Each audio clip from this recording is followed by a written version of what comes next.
Doctor Umesh Mundada यांच्याशी अनेक विषयांबद्दल मी बोलत असते। डॉक्टर उमेश मुंदडा यांच्याबरोबर अनेक विषयांवर माझ्या चर्चा होत असतात आणि अगदी तसाच एक मुद्दा मागच्या बोलण्यात सुद्धा आम्हाला आढळला।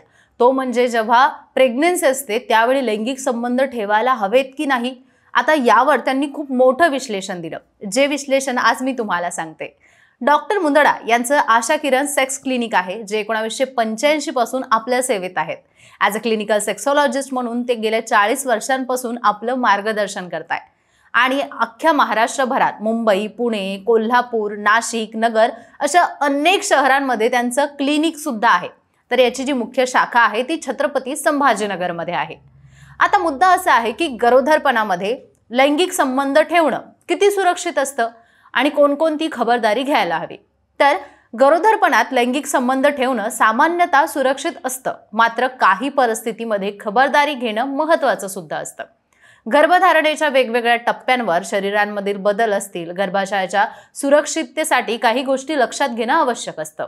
गरोदरपणामध्ये लैंगिक संबंध ठेवण्याच्या बाबतीत सुरक्षिततेचे काही विचार केले जातात, ज्यातला पहिला असा की गर्भधारणेच्या सुरुवातीच्या काळामध्ये म्हणजे जो साधारण पहिला त्रैमासिक असतो त्यामध्ये तुम्ही सेक्स करू शकता, इंटिमेट होऊ शकता। सामान्यतः सुरक्षितपणे सुरुवातीच्या तिमाहीत जर गर्भवतीला काही इतर आरोग्य समस्या नसतील तर तुम्ही त्यांच्याबरोबर इंटिमेट होऊ शकता। ध्यानात घ्या, यामध्ये गर्भाशयाच्या सुरक्षिततेसाठी कोणतेही जोराचे किंवा त्रासदायक क्रियाकलाप तुम्हाला टाळावे लागतील। आता खबरदारी काय घ्यायला पाहिजे? जर कोणत्याही रक्तस्राव, पेल्विस वेदना किंवा चिंता असेल तर डॉक्टरांकडे जाणं, त्यांचा सल्ला घेणं महत्त्वाचं आहे। गर्भधारणेच्या मध्यवर्ती कालावधी म्हणजेच दुसऱ्या त्रैमासिकात सामान्यतः सुरक्षितता। दुसऱ्या त्रैमासिकात गर्भवती महिलांच्या शरीरात हार्मोनल बदल सामान्यतः स्थिर होतात, ज्यामुळे लिंग संबंध ठेवणे अधिक आरामदायी किंवा सुरक्षित होऊ शकतं। रिलॅक्स करा। यावेळी अनेक महिलांना शरीरात थोड्या शारीरिक बदलांचा अनुभव होतो, परंतु याला सहसा कोणताही धोका नाही। पण जर धोका असल्यास तुम्ही खबरदारी काय घेऊ शकता? त्यापुढील काळातील लिंग संबंध सामान्यतः सुरक्षित असतात, पण जर डॉक्टरांनी विशेषतः सूचना दिल्या असतील तर त्यांचं पालन करणं तुमच्यासाठी गरजेचं असतं। गर्भधारणेच्या तिसऱ्या त्रैमासिकात पोषण आणि आराम। तिसऱ्या त्रैमासिकामध्ये गर्भवती महिलांना अधिक आराम आणि पोषणाची आवश्यकता असते। शरीराचा आकार मोठा होतो आणि ताण जास्त होतो, त्यामुळे लिंग संबंध ठेवताना जरा अधिक सावधानगिरी आवश्यक असू शकते। आता यावर खबरदारी काय? तर यावेळी महिलांना आरामदायक आणि सुरक्षित स्थितीमध्ये असणं आवश्यक असतं। लैंगिक संबंध ठेवताना अधिक ताण किंवा शारीरिक थकवा होईल असं कोणतंही कृत्य करू नये। गर्भधारणेदरम्यान लैंगिक संबंध ठेवताना विचार करण्यासारख्या काही महत्त्वाच्या बाबी आहेत। पहिलं म्हणजे गर्भाशयाच्या गळ्यात इन्फेक्शन किंवा इतर समस्या होतील का?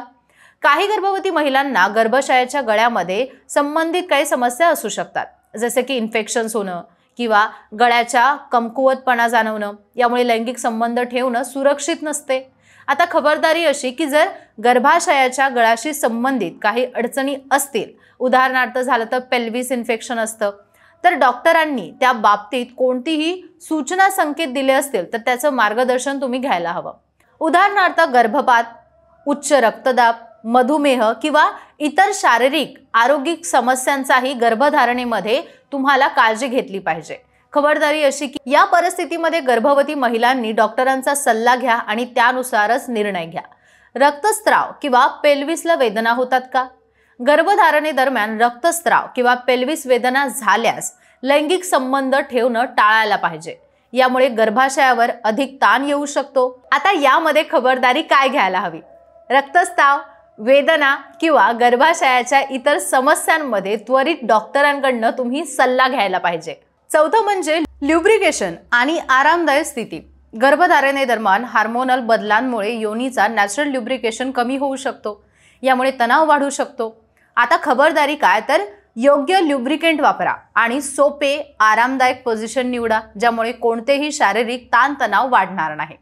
मानसिक आरोग्य। गर्भवती महिलांना मानसिक ताण किंवा चिंता, उदासीनतेचा अनुभव होऊ शकतो, यामुळे लैंगिक संबंधातील असुविधा वाढू शकते। यावर खबरदारी अशी की संवाद साधा आणि जर मानसिक आरोग्याशी संबंधित काही मुद्दे असतील तर डॉक्टरांना किंवा थेरपिस्टचा सल्ला घेऊन त्यांना सॉल्व्ह करा। म्हणजेच काय तर सामान्यतः गर्भधारणेदरम्यान लैंगिक संबंध ठेवणं सुरक्षित असतं, परंतु काही विशेष परिस्थितींमध्ये खबरदारी घेणं सुद्धा तितकंच महत्त्वाचं असतं. यामध्ये डॉक्टरांचा सल्ला घेणे, शरीरातील बदल आणि तणाव लक्षात घेऊन लिंग संबंध ठेवणे आवश्यक आहे. आपले शारीरिक आणि मानसिक आरोग्य तपासण्यासाठी डॉक्टरांकडे नेहमी जा आणि एक उत्तम भेट घ्या. आता ही माहिती तुम्हाला कशी वाटली आम्हाला कमेंट बॉक्समध्ये नक्की सांगा. आणखी काही प्रश्न असतील तर डॉक्टर मुंदडा यांच्या क्लिनिकला जाऊन तुम्ही नक्की भेट देऊ शकता. मला खात्री आहे की तुमच्या प्रत्येक प्रश्नाचं उत्तर तुम्हाला त्यांच्याकडे नक्कीच मिळेल. तुम्हाला आमचा हा व्हिडिओ कसा वाटला कमेंट बॉक्समध्ये आम्हाला नक्की कळवा. आम्ही तुमच्या सगळ्या प्रश्नांची उत्तरं देण्याचा यथार्थ प्रयत्न करू आणि यासोबतच चॅनलला सबस्क्राईब करायला विसरू नका.